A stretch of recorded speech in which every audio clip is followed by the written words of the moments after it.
Absolument, je vais vous présenter l'avion qui va remplacer les Alpha Jet. Alors je vous rassure, ce ne sont pas les Alpha Jet de la patrouille de France, ceux-là ils sont irremplaçables.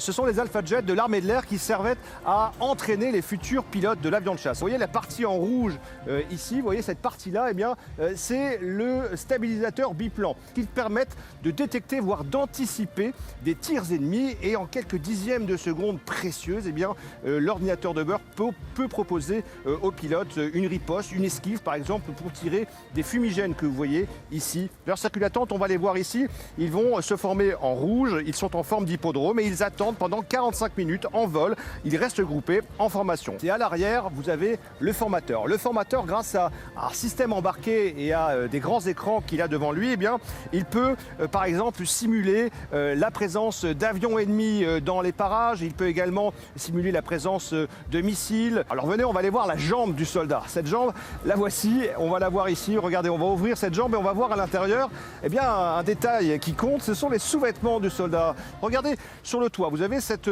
mitrailleuse, elle est téléopérée. Plus besoin d'exposer un soldat au feu inutilement pour manipuler cette mitrailleuse. C'est un avion à hélice, ce n'est pas un avion en réaction. En effet, c'est une hélice ici à 5 pales. Mais le Pilatus est tellement puissant qu'il peut aller jusqu'à 650 km/h et il peut encaisser jusqu'à 8 G. Et derrière, le deuxième groupe fait de même et ainsi de suite dans tous les circuits. La grande difficulté, en fait, c'est de coordonner tous ces appareils qui volent à des vitesses différentes. Il pourra accueillir jusqu'à 5 combattants dans la cabine, par exemple, pour des missions d'infiltration, des missions d'appui au sol, de la lutte anti-navire ou encore tout simplement pour aller chercher des soldats blessés sur le terrain.